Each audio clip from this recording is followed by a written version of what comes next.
자녀와 부모, 5월이 가정의 달입니다. 그래서 5월은 사회적으로나 교회적으로 가정을 생각하고 돌아보게 하는 기념일들이 참 많이 있습니다. 그만큼 가정은 소중한 것이에요. 국가적으로도 가정이 깨지면, 가정이 해체되면 국가가 망합니다. 개인적으로도 이 가정을 통해서 우리는 자라납니다. 부모 없는 자녀가 없어요. 자녀는 모두에게 부모가 필요하고, 또 부모의 보호가 필요하고, 부모의 양육이 필요하고, 성장에서는 또 부모는 자녀를 대를 이어서 우리의 자녀를 양육하는 것입니다. 자, 여러분, 어제는 어린이날이었어요. 또 모레는 어버이날. 여기 어린 자녀를 두신 부모 된 여러분들, 어린 자녀들을 어떻게 기쁘게 했습니까? 어딜 데리고 나가야 되는지 늘 고민스럽고, 또 뭘 또 사줘야 될지 고민스럽고, 사실 이런 거 이전에 우리 자녀들에게, 또 우리 부모로서 자녀들에게 무엇을 해줄 것인가, 어떻게 양육할 것인가, 이런 생각, 이런 마음을 바로 가져야 될 것입니다. 우린 누구나 그 부모의 자녀입니다. 부모 앞에서 자녀는 평생 자녀예요. 60이 되어도 90된 부모의 근심거리는 또 자녀예요. 그래서 90된 어머니가 60된 자녀에게 길을 갈 때, 집 나갈 때 차 조심해라, 차가 올 때는 이쪽으로 조심해서 가라, 이렇게 이야기를 하죠. 이게 부모의 마음인 것 같아요. 60이나 된, 이제 할아버지가 된 자녀를 향해서 90된 어머니가 자녀에게 얘야 차 조심해라, 집 나갈 때 꼭 그렇게 얘기하시는 그분이 계셔요. 저는 그게 부모의 마음인 것 같아요. 평생 자녀는 그 부모의 자녀예요. 또 우리는 아무리 나이가 들어도 그 부모의 자녀인 것입니다. 부모가 경제력을 잃었건, 또 나이 들어서 더 이상 자녀를 도울 수 없는 때가 되었지만, 한번 자녀는 영원한 자녀고, 또 한번 부모는 그 자녀의 영원한 부모라는 사실을 우리가 기억해야 돼요. 또 부모가 되었다면 자녀가 속썩인다고 내 자식 아니라고 다 내버려 둘 수 없습니다. 끝까지 포기하지 않고 부모의 자리를 지키고 부모의 도리를 다하는 것이 또 부모의 마음이고 부모의 삶이에요. 사람이 둘 이상 모이면 관계가 형성되죠. 스승과 제자의 관계가 형성되고, 또 동료의 관계가 형성되시, 우린 태어나면서 부모의 자녀의 관계가, 부부의 관계가 형성되는 거예요. 관계가 좋으면 시너지 효과가 일어나요. 좋은 관계를 맺어야 행복해지는 거죠. 부모와 자녀의 좋은 관계, 어떻게 형성돼야 돼요? 우리는 상대방에 대한 도리를 다 할 수 있다면 우리의 관계는 행복해질 수 있습니다. 가정 행복도 결국 부모와 자녀의 관계, 이 도리를 다 하는 것입니다. 자, 자녀는 부모에게 어떻게 하라고 성경 가르칩니까? 우리 이런 시가 생각납니다. 아버님 날 낳으시고 어머님 날 기르시니 두 분 곧 아니시면 이 몸이 살았을까? 하늘 같은 가엾은 은혜 어디되야 값싸오리. 이런 시가 있어요. 우리 부모에게 효도를 한다는 것은 동서고금을 막론하고 옛날부터 가장 인생의 소중한 가치가 바로 효예요. 그래서 자녀가 부모에게 효를 다하는 것, 이 근본이 무너지면 그걸 뭐라 하면 야만인이라고 그래요. 야만인, 짐승과 같다. 우리의 조상들도 이렇게 효를 중요하게 여기고 가르쳤고, 그것의 소중한 가치를 자녀들에게, 또 자손들에게 물려줬어요. 우리가 가시곡이라고 하는 소설을 혹시 읽어보신 분들이 있으면 모르겠지만, 가시곡이라고 하는 물고기를 소재로 해서 백혈병 걸린 아들을 고치기 위해서 자기 생명까지 희생하는 한 부모의, 아버지의 자식 사랑을 그린 그런 작품입니다. 실제로 여러분, 이 가시고기는요, 새끼에 대한 사랑이 너무나 지극해서 어미 가시고기가 알을 낳고 부화를 시킵니다. 어디론가 떠나버리지만 이 아비는 그 알을 품고 부화할 동안 먹지도 자지도 않고 그 알을 지킵니다. 한시도 그 새끼 곁을 떠나지 않고 돌보다가 새끼가 부화할 때쯤에서 그 아비 가시고기는 아직 먹이를 찾을 수 없는 자기 어린 새끼 가시고기들을 위해서 기꺼이 자기가 돌 틈에 자기의 머리를 넣고 자신의 몸뚱이마저 새끼에게 내어주는, 그게 가시곡이라는 겁니다. 그게 사랑을 주고받는 아주 희귀한 어종입니다. 여러분, 구약성경의 가르침에도 분명하고 엄격하게 자녀가 부모에게 이 효도를 하는 것을 가르치고 있고, 불효한 자에 대해서 가정을 넘어서 사회 악으로 규정하고 있어요. 오늘도 이런 말씀들을 행할 수 없는 우리가 시대에 많이 살고 있지만 이 가르침의 원리와 정신은 여전히 유효합니다. 오늘 말씀을 통해서 자녀와 부모의 관계, 또 도리에 대해서 성경의 가르침에 대해서 좀 우리가 생각해 보려고 합니다. 자, 자녀는 부모에게 어떻게 해야 돼요? 주 안에서 1절에 보면 순종하라 그랬어요. 순종하라. 순종이라는 말은 아래에 듣다라는 합성어입니다. 아래에서 들어야 돼요. 부모의 권위를 인정하고 그 아래에서 듣는 것이 순종이란 말이죠. 순종의 정의를 생각해 보면 수긍하고 존중하고 추종하는 것을 말합니다. 우리 일반적으로 자신의 생각과 맞지 않으면 일단 거절하고 이유를 대고 부정적인 반응을 보입니다. 이걸 뭐라 그래요? 불순종입니다. 불순종. 자신의 생각과 맞지 않아도 일단 예라고 반응하면 그것은 순종이에요. 이렇게 함으로써 우리는 권위의 순종의 태도를 보일 수 있어야 돼요. 특별히 부모에게 그렇게 해야 돼요. 자녀는 아무리 생각해봐도 아니라고 생각이 들면 자신의 생각을 예를 갖춰서 정중하게 말씀드릴 수 있다면 그건 불순종이 아니라 또 순종입니다. 우리가 부모로서 자녀를 키울 때 그렇잖아요. 우리 자녀들, 우리 초등부, 유치부 다 여기 있는데 어린 자녀들에게 해가 되는 것을 부모는 절대 주고 싶지 않아요. 아직 이것을 다룰 수 없는데 해가 되는 것이 있어요. 위험한 장난감을 여러분에게 주고 싶은 부모가 어디 있겠어요. 그래서 조금 아무리 자녀가 갖고 싶다고 해도 조금 있다가 더 크면 뭐 이런 거죠. 해로운 먹거리 있어요. 야, 이거 먹으면 안 돼. 아이가 막 아토피가 있고 막 이러는데 그 아토피에 안 좋은 음식을 가려서 먹이는 게 부모예요. 근데 아이는 그걸 먹고 싶어요. 자녀는 어떻게든 저거 먹고 싶은데 부모는 안 돼. 이걸 먹으면 너 몸이 안 좋아. 지금 아토피가 더 심하게 진행될 거야. 이게 부모의 마음이죠. 어떻게 해야 되겠어요? 자녀는 순종해야 돼요. 왜? 부모는 자녀를 보호하고 그 책임이 있어요. 자녀가 건강하게 잘 성장하도록 하는 것이 부모의 책임이고 부모의 마음이에요. 그게 사랑이에요. 사랑으로 하는 거예요. 요즘 스마트폰을 대부분 우리 교회도 부모들만 아이들이 스마트폰 어릴 때부터 갖고 싶어해요. 그러면서 되는 모든 그 대답 뭐예요? 친구들이 다 가지고 있어요. 친구들이 나만 안 가지고 있어요. 이게 아이들의 모든 공통된 이야기인데 왜 그렇게 아직은 때가 아니야? 왜 부모가 그렇게 했어요? 아직은 때가 아니기 때문에 그래요. 아직은 책을 더 봐야 되고 아직은 교양을 더 쌓아야 되고 아직은 좀 정서적으로 좀 거기에 집중할 때가 아니에요. 그래서 조금 더 크면 그것을 내가 스스로 절제하고 스스로 할 수 있을 때까지 기다리게 하는 거예요. 이게 부모의 사랑이에요. 그럼 어떻게 해야 되겠어요? 순종해야 돼요. 또 부모는 그것을 지킬 수 있어야 돼요. 부모는 자녀에게 그것을 그 선을 지킬 수 있어야 돼요. 지금 이것을 주고 이 아이에게 이것을 먹여주고 이것을 사주면 이 아이가 지금 여기에 마음을 빼앗기고 시간을 소비하고 너무 많은 것을 불필요한 게임에 빠지고 또 이것이 중독이 되고 이런 것을 허용할 부모의 사랑이 아니죠. 부모는 어떻게든 자녀를 보호하고 자녀에 대한 사랑으로 그것을 하는 거예요. 순종해야 돼요. 순종을 배워나가야 돼요. 우리가 부모의 권위를 잘 인정하지 않는 자녀들이 있어요. 그래서 조금 성장하면 아버지에 대한 잘못된 기억들이 있어요. 그래서 엄하고 때로는 무책임한 아버지, 그래서 권위를 인정하지 않은 것 같아요. 또 쓸데없이 권위를 내어서 무섭게 화내는 아버지로 기억하는 그런 자녀들이 있어요. 근데 아무리 그래도 나이 들어서 은퇴하고 힘이 없어지고 늙어버린 그런 또 부모님들이 오늘 우리 또 자녀를 키우는 우리 부모들에게 그분들은 또 나의 부모님들이에요.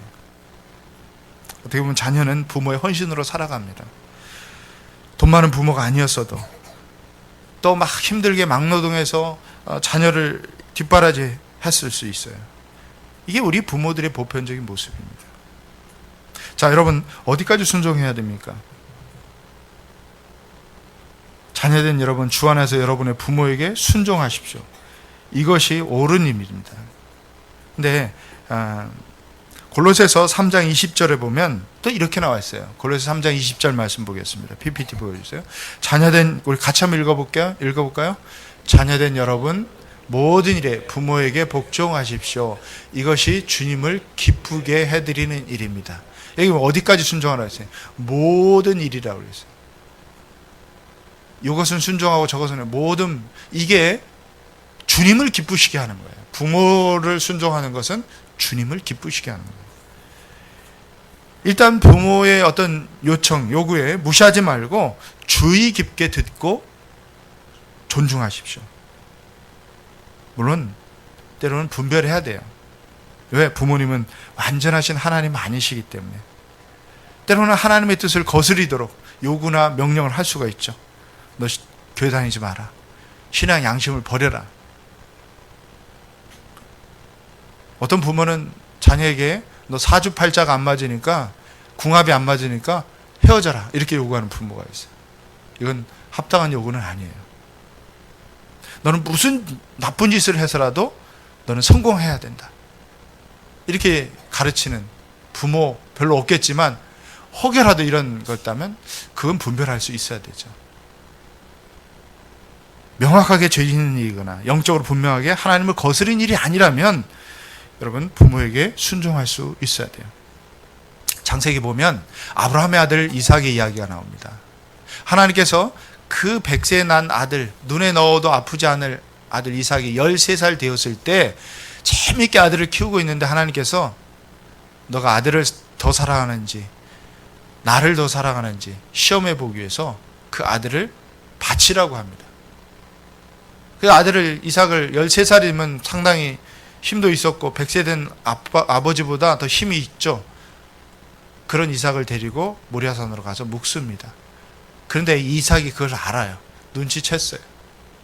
그렇지만 순종합니다. 아버지가 뜻이 있고 또 아버지가 나를 사랑하는데 하나님께 드린다, 나를 어떻게 하시겠나. 아들을 그 아버지에게 순종합니다. 결국 아브라함이 하나님께 순종하고 이삭은 아버지께 순종하고 부모님께 순종해서 그 놀라운 결단, 역사가 일어난 겁니다. 여러분, 또한 자녀는 부모를 공경해야 돼요. 내 부모를 공경하라, 이 절 말씀 보시면 부모의 존재 자체를 인정하고 감사하고 존경하는 위치에 두는 것을 말하는 거죠. 부모의 도움 없이는 여러분, 우리 존재 자체가 성립될 수 없어요. 태어납니다. 부모의 뱃속에서 태어나고요. 엄마의 뱃속에서 태어나죠. 하나님의 계획하심이 우리의 부모님을 통해서 이루어지게 하심을 여러분이 인정하고 받아들일 때 공경할 수 있는 거예요. 어릴 때 절대적인 부모의 도움이 필요합니다. 먹여줘야 되고 입혀줘야 되고 양육하는. 아이들을 키우다 보면 정도의 차이는 있을 수 있어요. 그렇지만 우리 부모님이 나를 이렇게 힘들게 키웠구나, 이런 것을 알게 되는 거예요. 여러분들이 부모에게 효도한다는 것은 결국 여러분 자신이 복을 받는 일입니다. 여러분들이 부모에게 효도하면 여러분의 자녀들도 또 똑같이 그렇게 합니다. 여러분의 자녀들 보고 배우는 거예요. 참 재밌는 것은 교회에서 제자가 되는 것도 보고 배우는 거지만 가정에서도 신앙을 보고 배웁니다. 가치를 보고 배워요. 또 우리의 부모님이 할아버지 할머니에게, 부모님에게 어떻게 하는지를 보고 배우면서 자녀는 그렇게 또 합니다. 심은 대로 거둔다. 이것이 하나님 우리에게 가르쳐주는 하나님의 법칙이에요. 그래서 여러분, 절대 권위를 가진 것 같은 부모라도 나이가 들면 자녀가 돌봐줘야 돼요. 살펴주고 섬겨야 될 연약한 존재가 또한 우리의 부모님들입니다. 우리는 하나님을 대신할 수 없어요. 아무리 능력 있는 부모라 할지라도 주님처럼 완벽할 수 없기 때문에 때로는 실수할 수 있어요. 또 돌아보면 힘들게 부모 노릇 또 해왔어요. 관계 행복은 어떻게 이루어집니까? 부모의 허물은 덮어주는 거예요. 잘한 것은 세워주고 감사를 표현하십시오. 창세기 보면 노아가 술 취해서 그 아버지 노아가 술 취해서 드러누워 벌거벗어 대낮에 그러고 있었어요. 그 아들 중에 셈과 야벳은 그 아비의 허물을 보지 않고 그 옷으로 가립니다. 그렇지만 아들 함은 그 아비의 허물을 자신들의 형제에게 드러내고 비아냥거린 거예요.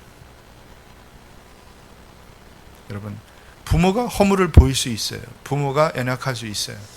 근데 그 부모의 허물을 가려주는 것도 자녀의 도리입니다. 가려주는 것이 좋아요. 하나님의 관점에서 우리 인생은 섬기는 삶이에요. 그래서 자식들이 어렸을 때는 부모가 섬겼지만 부모가 나이 들고 이제 자식들이 장성할 때는 부모를 섬기는 것이 우리의 도리예요. 하나님이 우리에게 부여하신 또 책임이라는 것입니다. 가장 큰 부모를 공경하는 것은 뭡니까? 우리 부모가 예수 믿지 않으면, 구원받지 못했으면 부모님 예수 믿고 생명의 구원을 얻는 것이 가장 큰 효도이고 가장 큰 공경입니다. 여러분, 믿지 않는 부모를 향한 여러분의 그 기도와 여러분이 정말 잘 섬겨서 부모님들이 또 구원 얻을 수 있도록 그렇게 하면 좋겠어요. 약속된 복이 있습니다. 2절 3절 보신 것처럼 내가 잘되고 땅에서 오래 살 것이다 그랬어요. 이것이 하나님의 약속된 계명, 약속이라고 그랬어요. 하나님이 약속하신 건 잘 지키시죠. 하나님 절대 신실하시기 때문에 한번 말씀으로 약속하신 것은 그냥 모른 척하고 지나가시지 않습니다. 반드시 지키시는 분이에요. 여러분이 10계명을 알고 계시죠. 10계명 중에 5번째 계명, 내 부모를 공경하라. 그리하면 너의 하나님 여호와가 내가 준 땅에서 내 생명이 길 것이다. 오래 살 것이다. 부모 공경하는 사람들이 신뢰합니다. 신뢰는 자산이잖아요. 이 땅에서도 사람들이 믿어주게 되고 그 인생이 잘 되게 됩니다. 물론 하나님이 이런 사람들에게 복을 주신다는 거죠. 시부모에게도 자기 부모를 대하듯이 동일하게 대할 수 있는 며느리가 되십시오. 장인 장모에게도 내 부모님처럼 공경하고 순종하는 것, 이것이 자녀가 부모를 공경하는 거예요. 여러분, 구약 성경에 룻기가 있어요. 룻기에 보면 그 룻이 나옵니다. 이방 여인이 있어요. 남편이 죽고 시어머니 나오미는 이제 고향 땅으로, 이방 나라에 와서 살다가 고향 땅으로 이제 돌아가서 살려고 하는데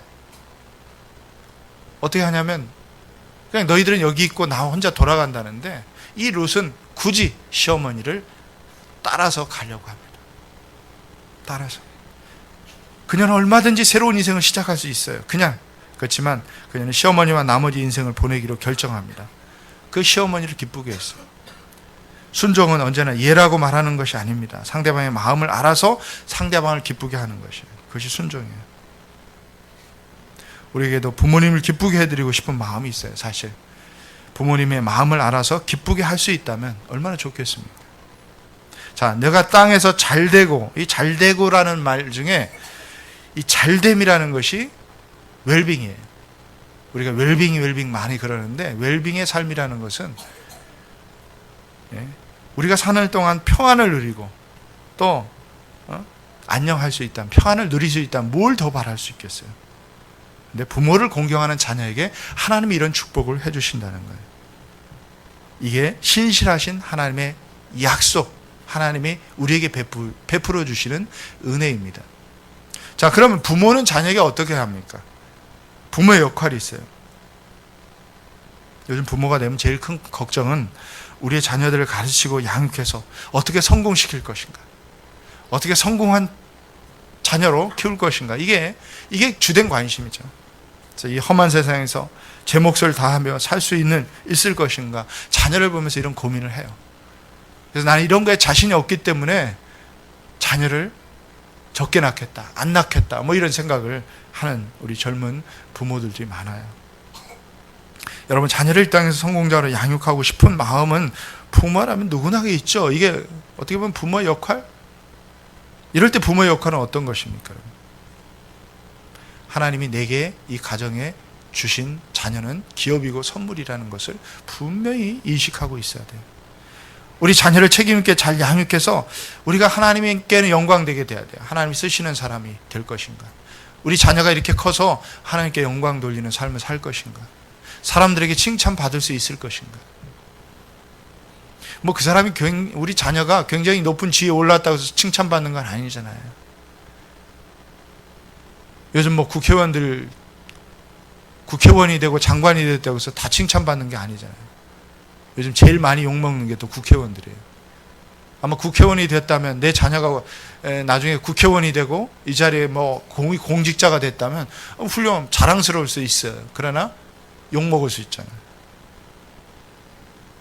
우리 자녀를 건강한 육체를 갖게 하고 또 성경적인 가치로 무장하고 우리 자녀들이 그런 부모의 보호 아래에서 우리 자녀들이 그렇게 성장하는 거, 그 인생이 성공된 인생이에요. 그래서 신앙의 유산을 물려주는 것이 가장 우선순위가 되어야 돼요.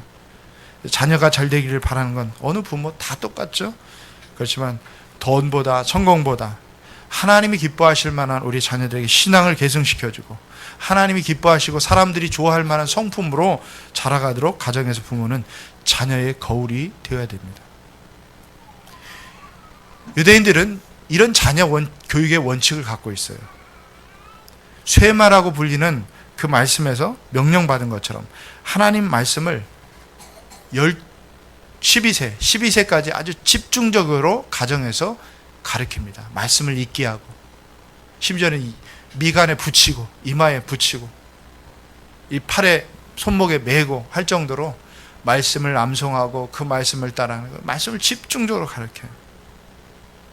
그리고 평생의 직업을 가르치고 올바른 결혼 배우자를 상대를 찾아주고 그러면서 자기 보호해서 독립시키는 것. 이게 유대인들의 자녀 교육의 원칙입니다. 신명기 6장 6절 7절 말씀 봅시다. 같이 한번 읽어볼까요?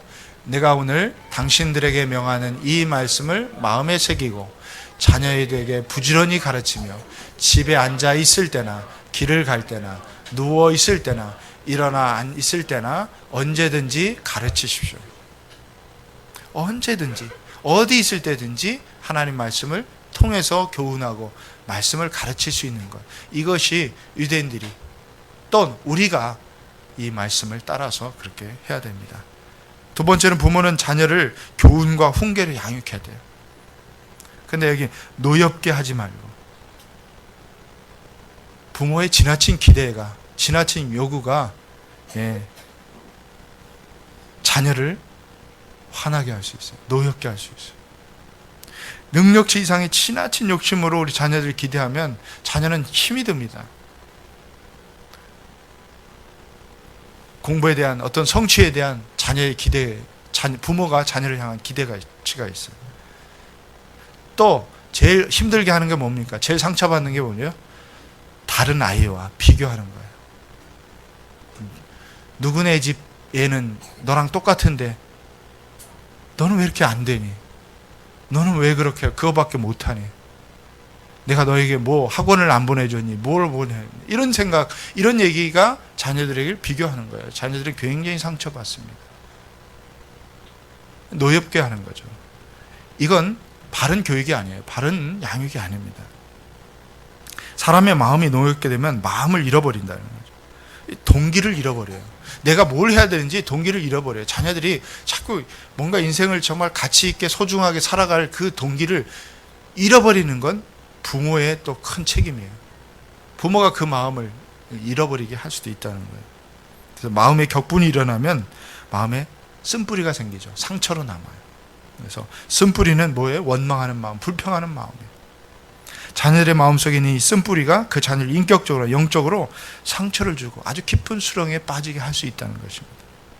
사랑하는 여러분, 자라면서 마음의 상처가 없이 건강한 가정에서 인격적인 부모 밑에서 자란 자녀들이 성공합니다. 건강한 자아상을 가지고 그렇게 살아갈 때 다른 사람들을 잘 돌아볼 수 있고 또 이 자녀가 결혼해서 자녀를 키울 때 건강하게 자녀를 키울 수 있어요. 그래서 자신의 존재에 대해서 귀하게 여길 줄 아는 것. 그 자신감을 갖죠. 너는 정말 소중한 자녀다. 하나님 앞에 존귀한 자녀고 나에게 소중한 자녀고 우리 가정에 너는 보배라는 것. 이런 인식이 어릴 때부터 내게 자존감을 심어주는 거예요. 또 자신감을 심어주고 사랑받을 줄 알고 사랑할 줄도 알아가. 이런 자녀들은 성장하면서 사랑받지 못하는 것 같고 누군가 비교되고 누군가 내가 정말 누구와 비교해서 자존감이 자꾸 땅에 떨어지기 시작하면 다른 사람을 사랑할 수 없어요. 그래서 부모들은 성취할 만한 목표들을 설정하고 잘할 때는 칭찬하고 실수할 때는 좀 받아들이고 격려해 줄 때 우리 자녀들은 건강한 자아상이 형성됩니다. 우리가 아기를 키울 때 보면 참 우리 교회도 아기들이 많죠. 이쁘고 귀엽습니다. 정말 이뻐요. 그렇지만 천사가 아니에요. 자녀는 내 모든 것을 주어도 아깝지 않을 만큼 소중하지만 여전히 다스려지지 않은 자기 중심적인 죄성을 가지고 태어난다는 것을 우리 부모는 기억해야 돼요. 이쁘고 귀엽지만 어쩔 수 없이 우리는 죄성을 가지고 태어나야 돼요. 이걸 다스리고 이걸 훈육으로 양육하고 부모의 다스림 속에 이 아이가 모난 데가 잘 다듬어지고 무엇이 옳고 그른지를 어릴 때부터 분별할 수 있도록 하는 것이 부모의 책임이에요. 그래서 따끔하게 충고하고 훈계하고 양육해야 돼요. 안 되는 것은 안 된다고 선을 그어줘야 돼요. 선과 악을 분별할 수 있게 해줘야 돼요. 그래서 여러분, 양육이라는 것은 우리가 하나님 말씀으로 잘 가르치고 또 지지해주고 또 강하게 서도록 하는 거예요. 그래서 말씀으로 우리가 양육하고 넘어질 때 격려해주고 죄 지을 때 바르게 인도해야 돼요. 여러분, 정직하게 행동하고 다른 사람 배려하는 것을 배우게 하는 것, 이게 부모의 자녀를 향한 책임이라는 것을 성경 우리에게 가르쳐 줍니다. 말씀을 뵙습니다. 여러분, 부모의 모범은 우리 하나님 아버지이십니다. 그 이유가 뭡니까? 그의 백성들에게 필요한 것을 미리 아시기 때문입니다. 훌륭한 부모는 자식에게 무엇을 줘야 되고 어떤 길로 인도해야 되는지를 아는 사람입니다. 그래서 부모는 가정의 선지자라고 그래요. 미리 아는 사람이에요. 미리 알기 때문에 바른 길로 인도할 수 있어요. 그리고 충고도 하고 징계도 할 수 있어요. 그러기 위해서는 부모된 분들은 더욱 주님의 말씀으로 그 교양과 훈계로 먼저 자신을 훈련하고 또 성숙시켜야 될 그 책임이 있다는 거예요. 오늘 부모와 자녀 관계가 행복하길 바랍니다. 순종과 공경함으로 부모를 대하고 부모는 자녀를 사랑의 마음으로 교훈과 훈계로 양육할 때 부모와 자녀 관계가 아름답게 또 행복해질 수 있는 것입니다. 기도하겠습니다.